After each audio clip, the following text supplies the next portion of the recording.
Om Sahana Bhavatu Sahano Punaktu Sahaviryam Karavavahe Tejasvinavati Tamastu Vidvishavahe. Om Shanti Shanti Shanti.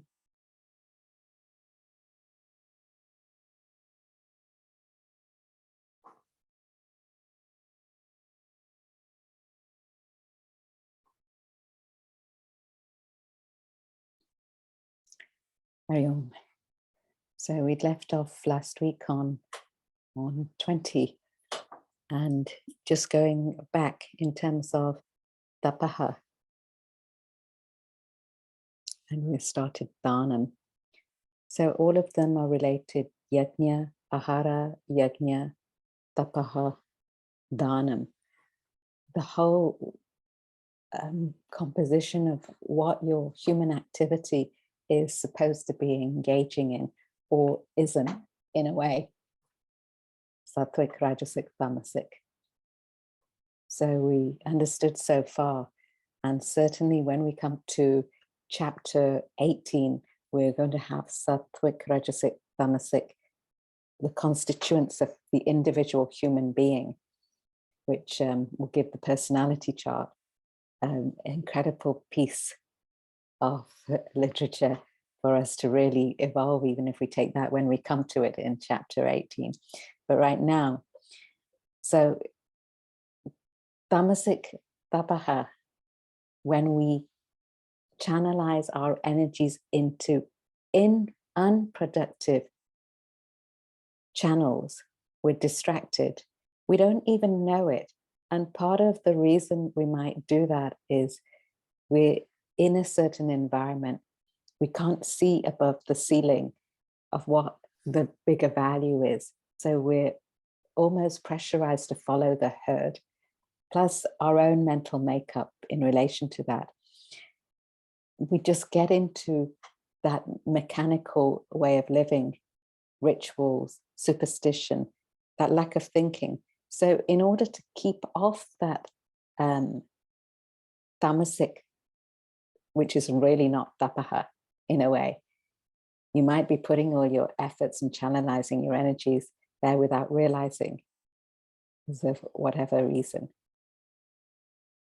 But it's really to build that capacity of intellect in the way we would use it in Vedanta, that capacity to make distinctions between a value which is less universal and a value which is bigger, to the extent you can. So you can channelize in that direction, which requires a ideal, a goal, be it self-development, self-realization, or just wherever you're at. So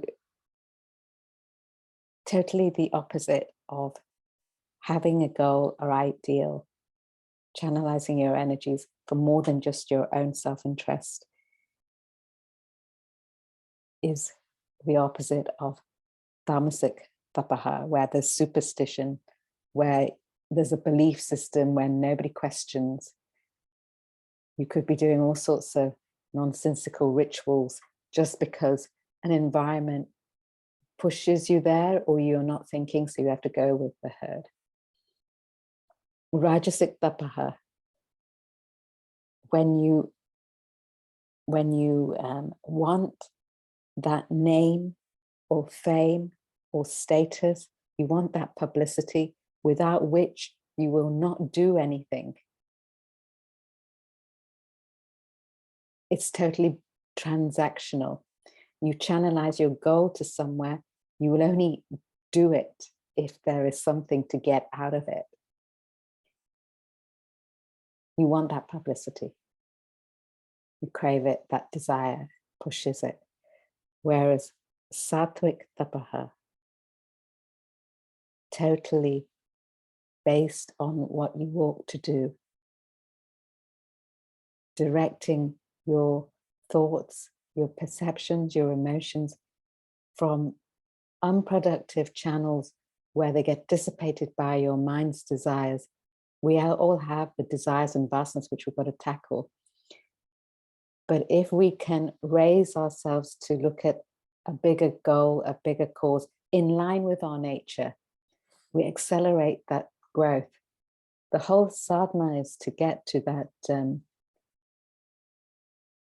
self, and the journey is more important than the destination. So that keeping your mind off that worry or anxiety, that stress, is key. So Sattvik tapaha, having a goal beyond your own self-interest, which comes back to yajna. How do you serve? How do you put back in the society? Because inevitably that optimizes your potential, it optimizes your connection, and it optimizes your well-being indirectly when you don't serve yourself, as it were. Channelizing to something bigger evolves you. You can't understand some of the things you might have done in the past because now you can see a different perspective. You have a greater objectivity, a greater comfort, a greater ability to end your perception, which you've just enjoyed, and go on to the next perception without getting involved and lingering on the past, and being able to move forward to the next value. This is your obligation to something bigger. So you actually enjoy life, but you're moving forward in your evolution. So it is an ability to make clear-cut decisions and move forward. Sattvik tapaha. So now we've come on to, I think we left off last week, we were talking about the first, it's a really refined idea of what Sattvik Dhanam is. And if any of you, or maybe we will take it, it's 3 sessions of Khalil Gibran's Peace on Giving. It covers all aspects of Sattvik, Rajasic, Tamasic, Dhanam. But what he says about Sattvik Dhanam, or he doesn't say it's Sattvik Dhanam, but what he says about true giving is that the true giver, it comes effervescing from within. And that giver seeks out the person. He doesn't wait for the person to ask for what needs to be done. He seeks them out in terms of that requirement to give is not your grandeur. The requirement to give is that's your obligation. For you to just be able to exist in this world, you have to find the receiver, and the receiver should be benefiting. So you've got to use a sharp intellect to assess where to give, and give it on time, in the right place, where to give, what you have to do, whatever the cause is. And he says that person's coffers will never be empty. Not that ever that person thought that's what they did it for. And he never makes the receiver feel obliged to them. An issue with people when they give, it's almost like an indirect favor that then your allegiance is to them and you have to do what they say. It's like a loan, in fact. So there's no giving in that. So a true Sattvik Dhanam, there's no obligation. In fact, the obligation is that you as an individual, to be a part of the whole, have to find a receiver. And the receiver is doing you a favor by enabling you to give something back, not you doing them the favor.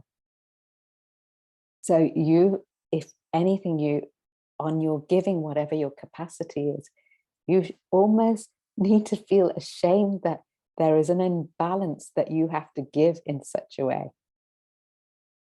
As the giver, you should feel that it should not be imbalanced as such, but as it is, and I have a capacity, my obligation is to find it, make somebody else's prosperity and peace grow, and I have nothing to do with it because really it's my obligation for my evolution. They're doing me such a favor to do it. No more, no less. So it's, you fully understand that. Sattvik dhanam. No selfish motive.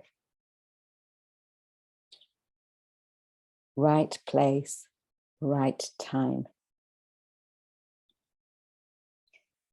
History shows us many people, great people who do that. To serve selflessly, to give without an expectation that you should be doing it. And not to hold on, not to hoard. One day we'll do the Kala Gibran, but for your information, where I'm actually examining or analysed from, it's a piece on giving from the book, The Prophet. Beautiful. The whole book is something. So, Sattvik dhanam. Let's, is there any question before we move on the verse?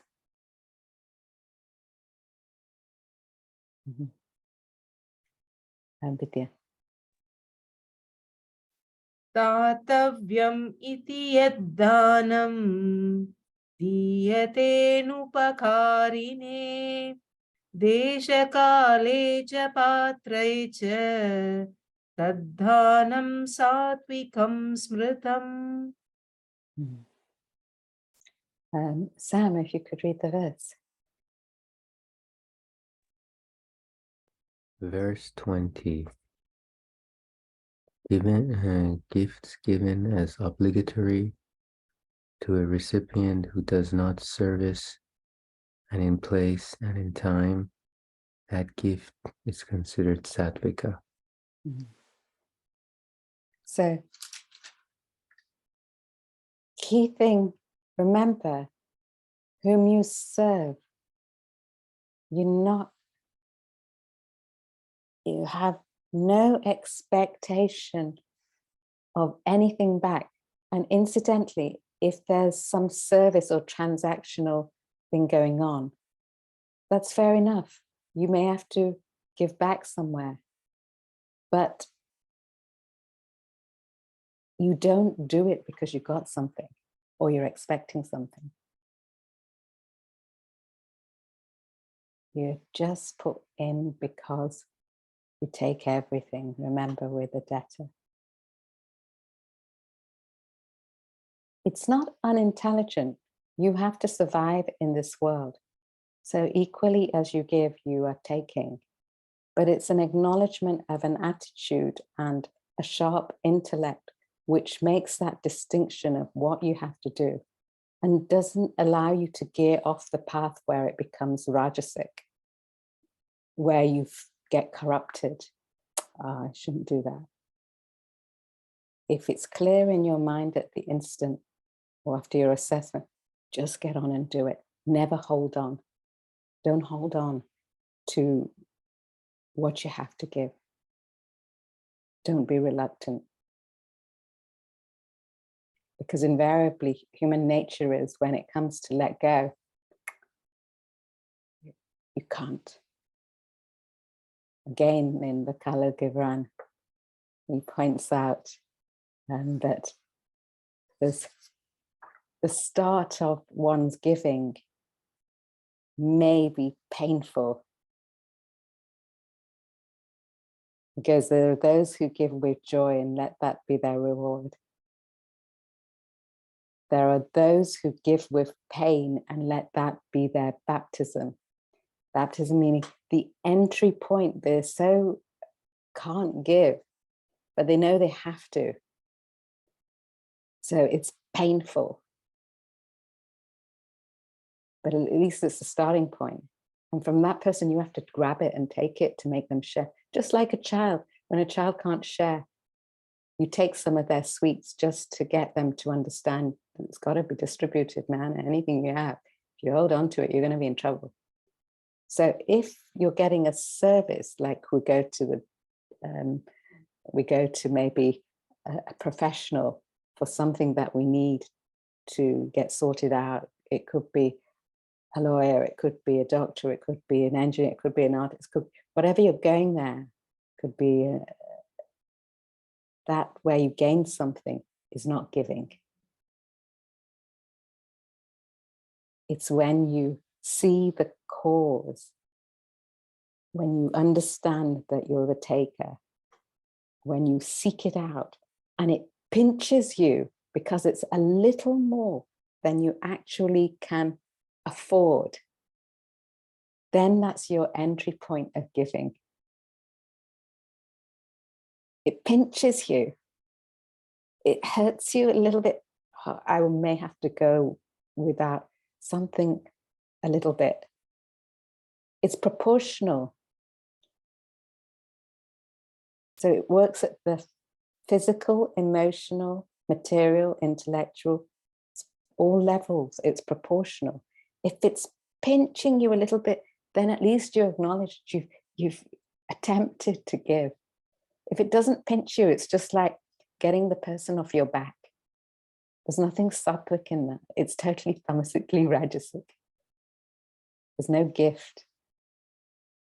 Just get out of the way. I've got to give this donation at XYZ place. Get it out of the way as quick as possible so I can move on. There's nothing.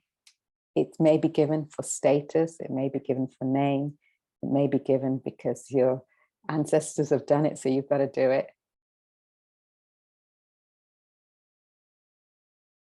You know, there may be a good reason to do it, but from your standpoint, right place, right time, no service come to you. It's evolution. Yes. Balaji, quick one.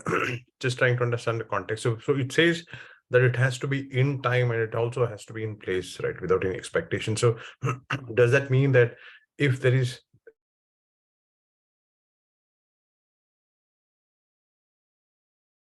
I can.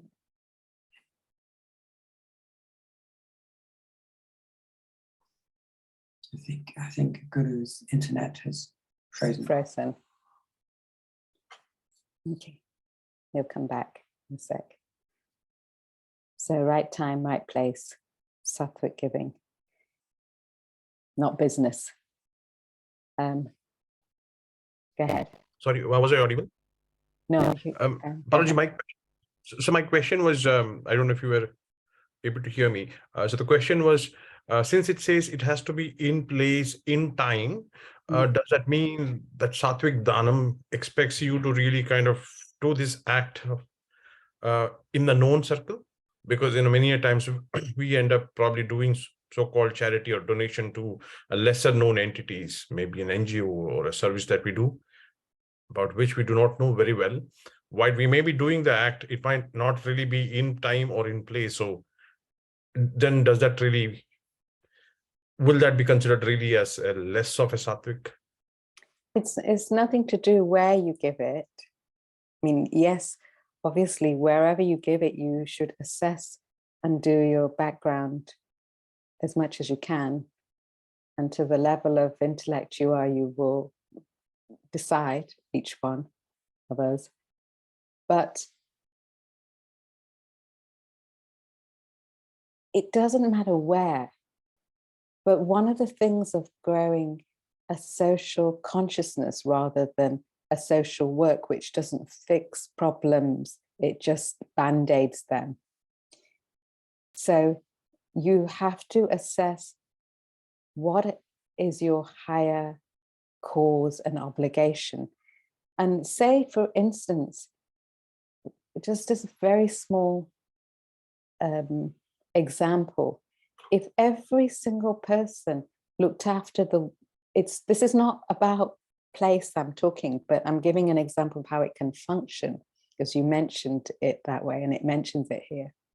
But if every single person looked out in their own immediate environment or people or cause is what's needed to be done, and you care about your next door neighbor, and you actually care about your community, so you function in that with this value system, then poverty would be eradicated. I mean, it's not as simple as that, but education would rise. And then people don't really stress on education in its truest sense. But if people could think, they could do it for themselves. And there would be a lot more growth or harmony in the whole planet. So if everybody had that to do it, but instead everybody's looking at Mr. Jones and thinking, Mr. Jones has got more than me, so why should I do anything? I need to get up to Mr. Jones' status.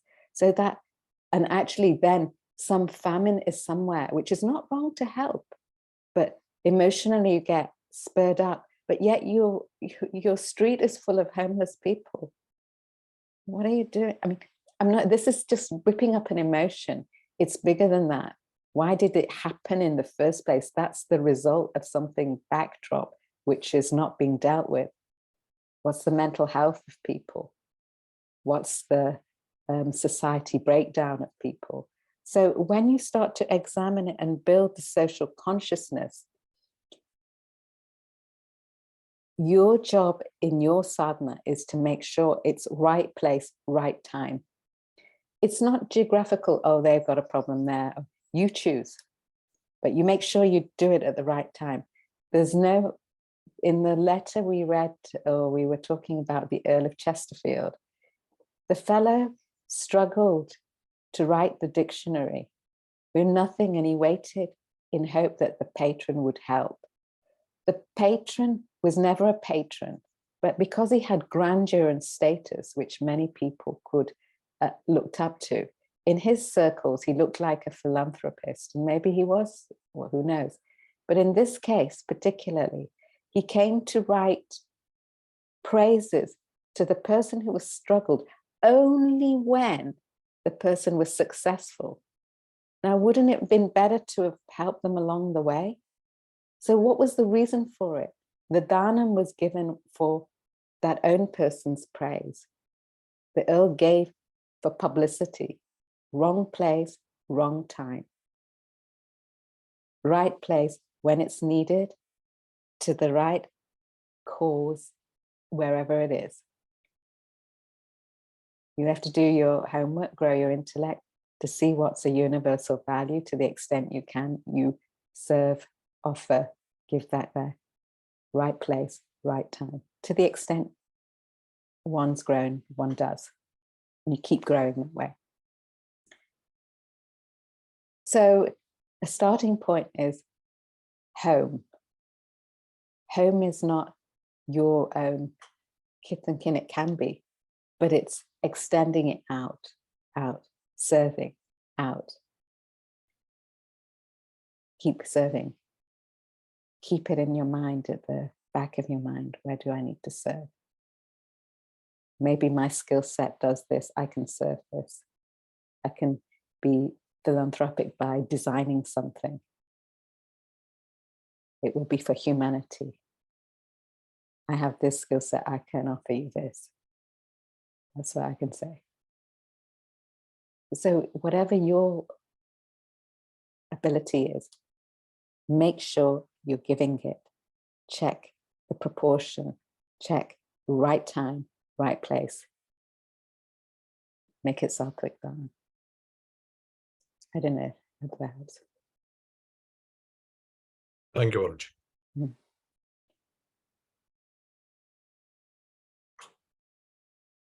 Vidya.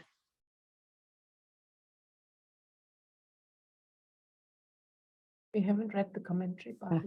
Sorry. Sam.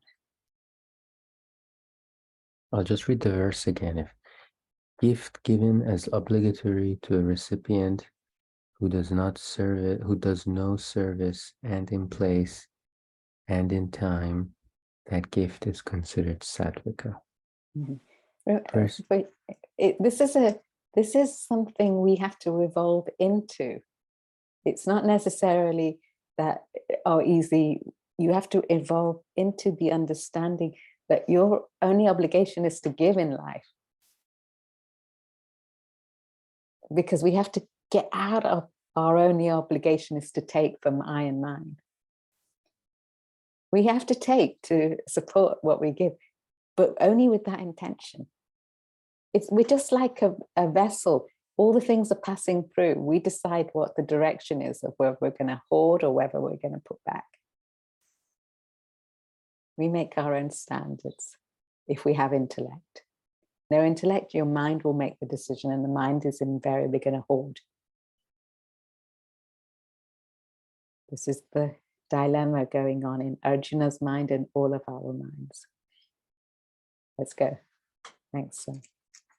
verses 20, 21, and 22 explain Sattvika, Rajasika, and Tamasika Dana gift.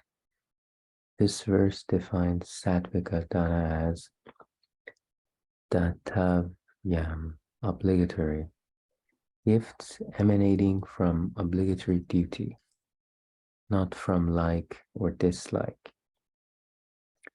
Gifts mostly spring from donor's impulse, feeling, emotion, rather than thought, reason, judgment, or arises from his ego seeking self-satisfaction. In neither case, the gift caters to the donor, not to the donee. Sattvika gift is, however, based on the donor's intellectual evaluation of the recipient's need, considers the gift as obligatory service. So the recipient, the donor definitely benefits if you understand it, but that's not where the focus is. It's on the recipient. So you've got to use whatever intellect you've got to assess it, not based on like or dislike.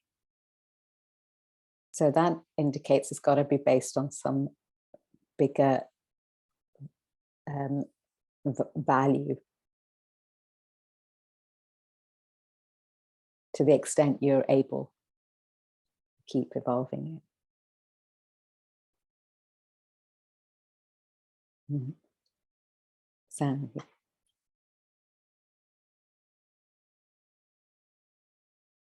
Anupakarin patre, to a recipient who does no service, gift for which donor has no selfish motive, without expecting anything in return.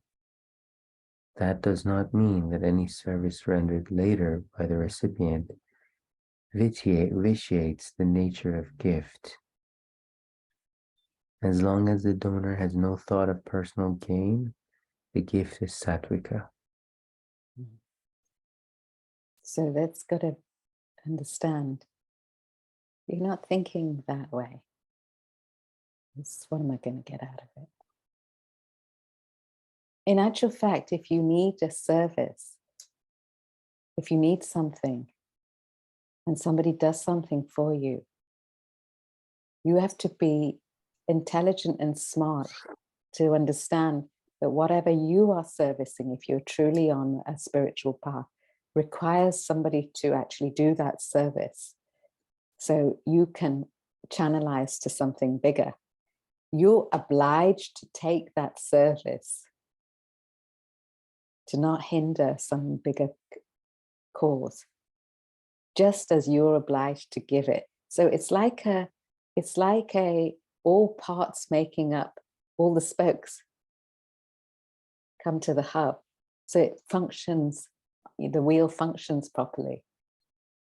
So if one's not quite right, then if things fall out of place, then the whole thing doesn't function. Maybe that's not the best example, but it takes the cooperative to make everything function smoothly. So you've got to give and take. There's no actual, when you raise yourself, it's no giving and taking. It's just doing what you've got to do. Nothing more, nothing less. And you receive and take because your obligation is to give. It's like goes around. But the intent can't be on your like or dislike. It's got to be on that evolution to the extent you can manage it to yourself. Truth. Let's go to the next. I just had a quick question about the title of this. Well, it says to a recipient who does no service. What does that mean? I mean, I understand that it's supposed to be without expecting anything in return, having no selfish motive, you know, to give. But what about the title or the period does no service? So you have no interest in gaining anything from that scenario. You just see it needs to be done, so you do it. Invariably, you're gaining something somewhere along the way. So it's not that somebody's doing something for you and you don't take it because you need it and you don't give something back, but that's transactional, that's business. Whereas here, you may be gaining something, but you also see the need for something to be done. And it's not based upon that person giving you something. It's just an understanding in the collective that needs to be done. So you play your part there, not because you need to give anything because a service was done. It's not transactional. It's just with a unselfish, selfless value going on, because you see that needs to be done to make things run smooth everywhere. It's not personal. Not receive a service. You're not gaining anything directly. The whole thing may flourish incidentally, but you can't take any part of that. It's to do with you. You're just the spoke in the wheel of it all. You've got that skill or talent, just get on with it. Needs to be done, do it. Leave it, go on to the next. And the perception there. Not I did this or X, Y, Z, just get on with it. Leave it there.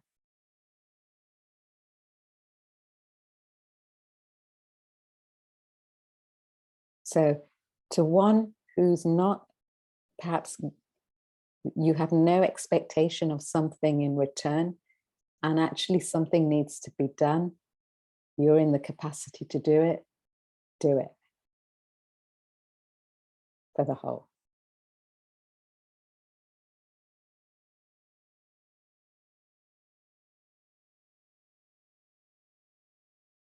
No personal gain, it says here.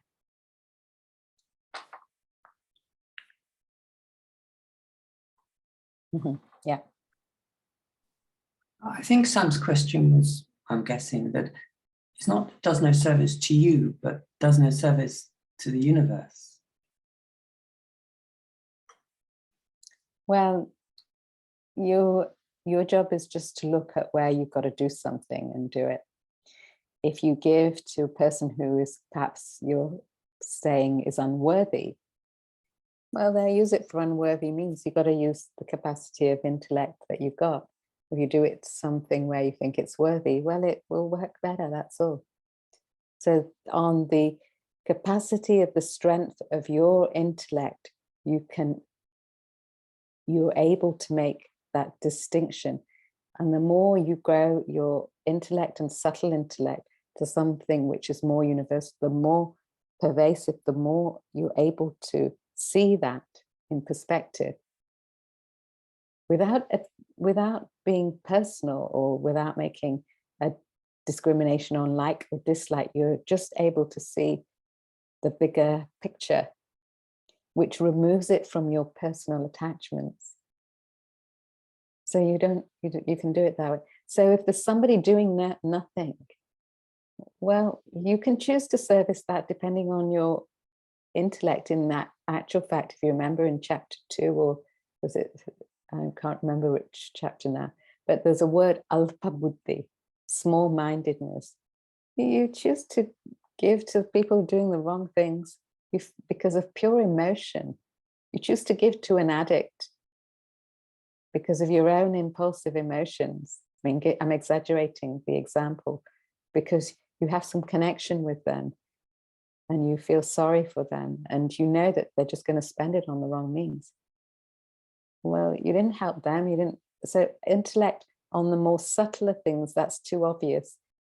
Life's much more complicated than that. So if your focus is on something bigger, higher, you will avoid giving it to persons who are wrecking the system. The system meaning the system of something universal. I'm not talking about any man-made system as such, but wrecking things. You will think as far as you can on the bigger value to offer back. But you have to, one has to grow one's capacity to think objectively to do that.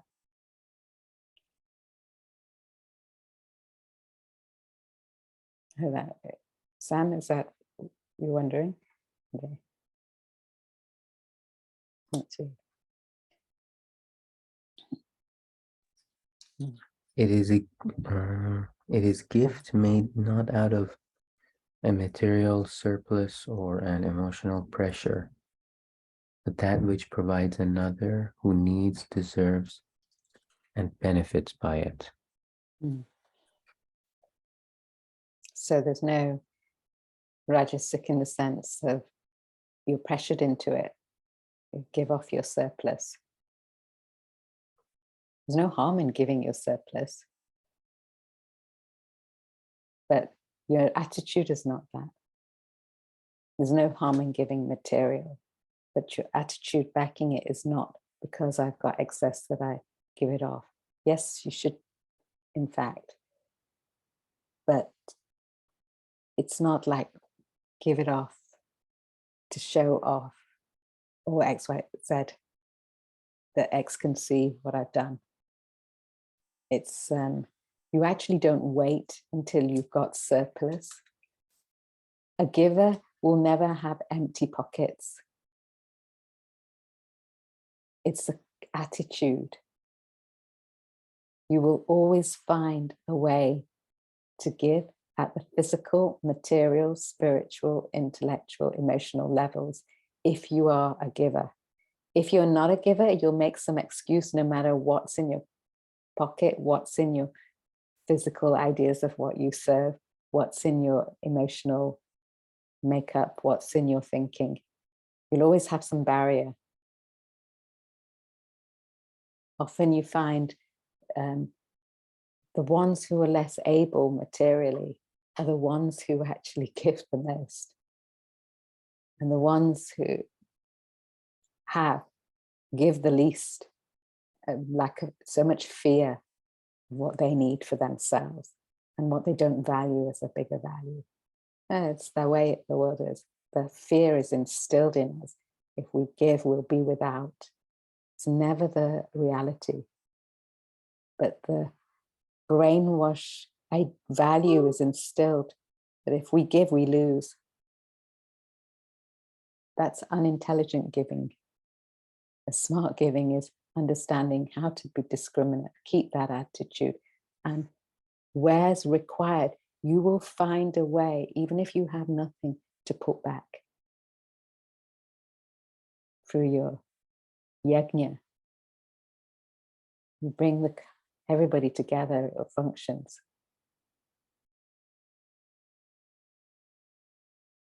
Everybody collectively works together. All the problems become resolved in your own community. If you work separately, not for anything bigger, but for your own interest, all the divisions come about and you'll never have enough resources. all external warfare is made of lack of internal development. Be you warring with your next door neighbor or warring with your next country. It doesn't make any difference. So build an intellect. That's the point. You've always got something in your pocket to give. I've seen people with nothing come and give it to me. And I think, my God, you're the one who shouldn't give anything. We should support you. And I've seen people with millions won't put their hand in their pocket. And that's not a story I'm telling. It's global. Like greed is global. It's encouraged. Nobody knows the damage that one does to oneself. Let's continue. Is it okay?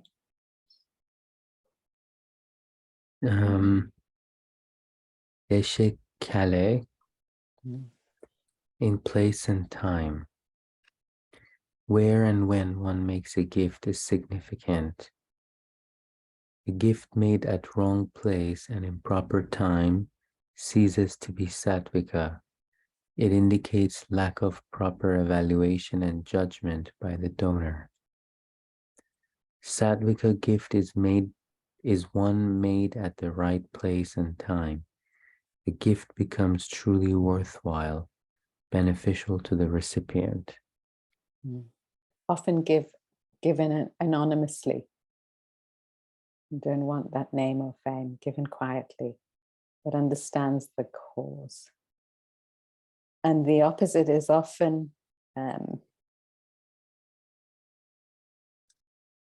person gives. I think rather than I self-talk it, you need to think about it. But wrong place, wrong time. It's given just for the show, or it's given just for, it cultivates the wrong value. It's given because you want to show off to somebody else that you're giving. So give it at a time when it suits you to optimize that, not when it's required. Your interest is really not on anybody's benefit. It's purely on motive.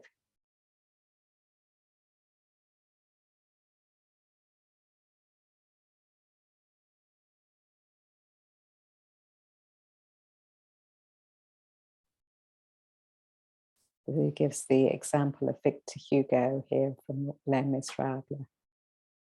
Let's read. Victor Hugo, in his novel Les Miserables, gives a fine example of sattvika gift. A gift by a priest to an escaped convict. The convict had escaped from prison. He sought shelter for a night at the priest's home. The priest offered him food, clothes, and a bed, showered the convict with love and affection. Yet in the middle of the night, the convict stole the priest's silver plates and disappeared. The police apprehended the convict, brought him with the plates to the priest next morning. The priest put on a bewildered countenance. He told the police that he had gifted the plates to the man. It was not true. The convict did not utter a word. The police apologized and left. The priest then picked up the 2 candlestick stands, also of solid silver, brought them before the convict with raised hands, and offered them to him with his blessed sermon. Remember, life is to give, not to take. The convict received them and departed. That gift transformed the convict into a noble soul. Thereafter, he dedicated his life to service and sacrifice.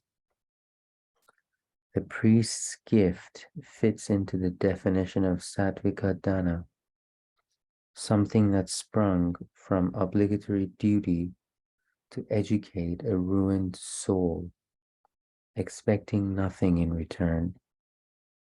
He gave at the right place and time, knew the recipient to be worthy of such a gift, and could foresee the convict transforming into a noble person.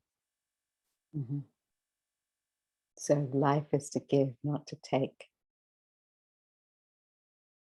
The story, the convict was only a convict because he stole, this is the story in Les Miserables, because he stole a piece of small bread. And then when he went in, it was during a revolution time. So he was put in prison for that. And he served a long time because this one piece of bread that he stole to feed his family when he was. So the crime and the punishment don't fit, though there's more to it than in the story. But the priest understood that all that the wealth around in the church is only to serve people. It's not to serve having a grand palace. So it was like the maid in the story of Les Miserables was like cursing that you're giving away to a convict this, meaning you're saying you gave it. And his reply was like, replace the plates with copper plates. We don't need silver plates to eat from. Let it be used where it needs to be used. So it's just an example. It's a story of what one needs to just reflect on. When one enables something to flourish and some environment or individuals or whatever it may be are educated and flourish, that gets passed over tenfold. And that's at least one's obligation, if you have knowledge, to enable, which enables you to evolve too, incidentally. Life is to give, not to take. Sattvik Dana. Gotta do it. Do you want to do it? See how life goes for you. Not in time. Don't hold on so your money will be your well-being, your thinking will be your inheritors. The inheritors can't take anything forward that you don't offer them. They'll only be squabbles later if it's not been educated and passed on or not been thought through. It'll be only a squabble later. History shows that throughout lots of different people's families. Don't wait for the wrong place and time. If you have something to give, cultivate it, give it now. Let that be your evolution, your peace now. Not hoard it in fear. There's nothing prudent in hoarding. It only damages oneself. Sattvik gift.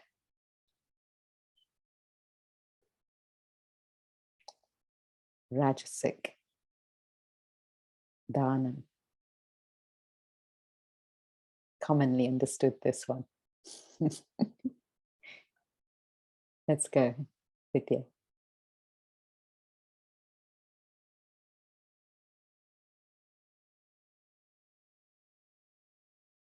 Yattu prati upakarartam Phalam uddisya va punaha diyate cha pariklishtam tadhanam rajasam smritam. Guru Prasad, if you'd like to read the verse.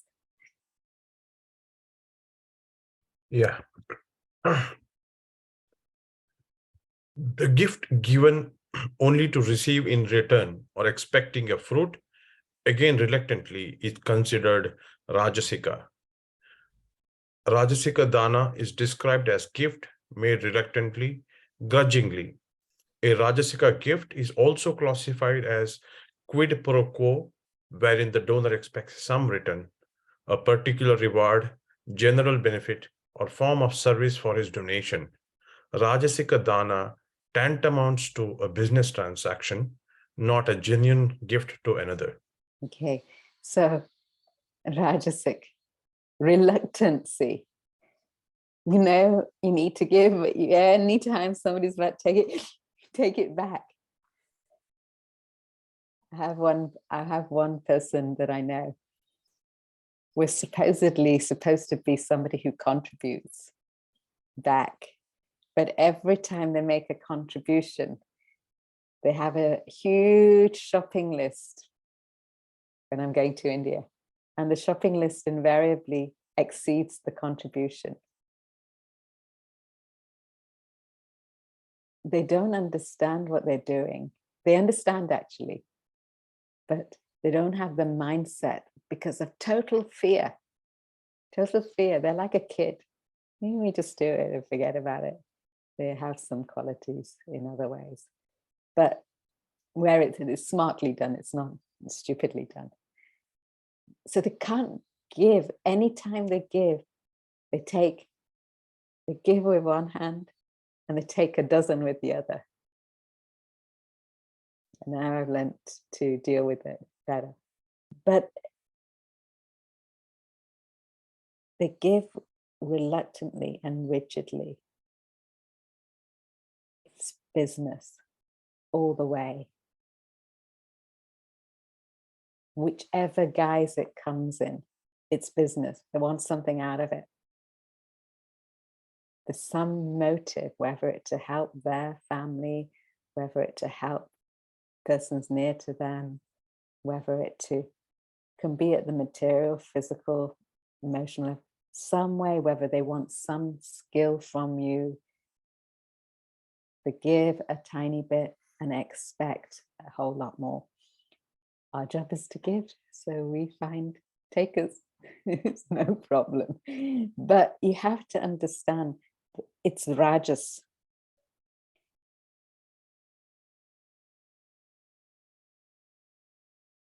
It's not given by the heart and intellect. It's given by that discrimination of ego. Just there's no discrimination in the sense. It's given on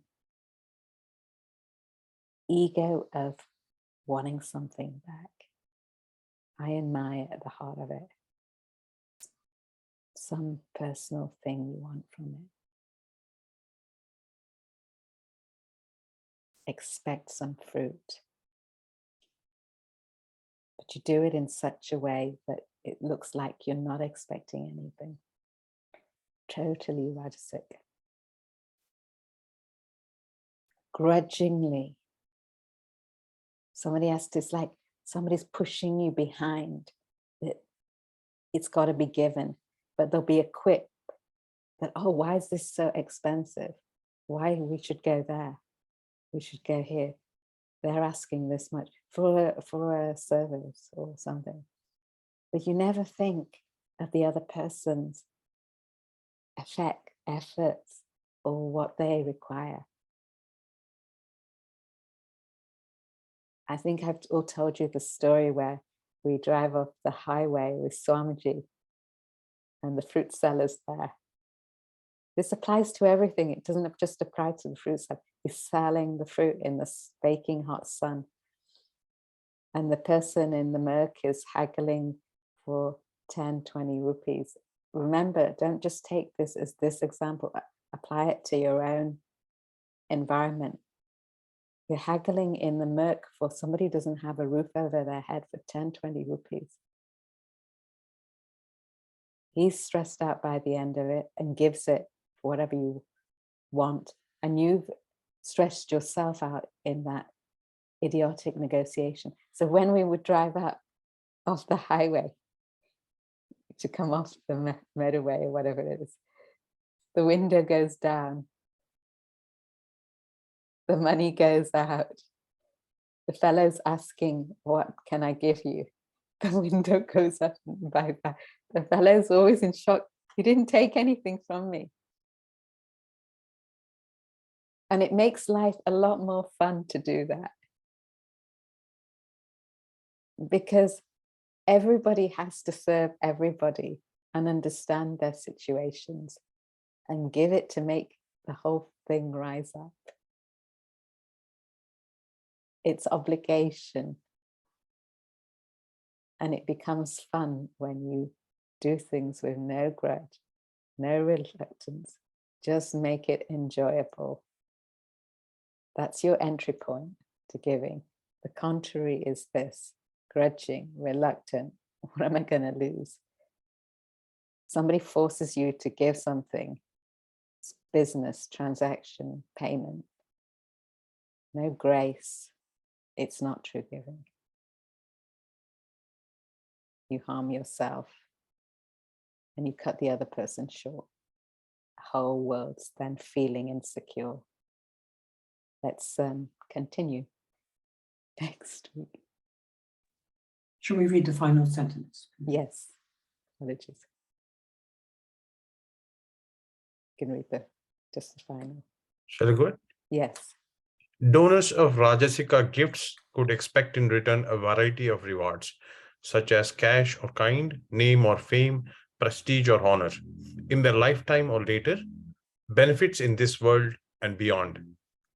So we will check out this benefits in this world and beyond, what we're going on about next week.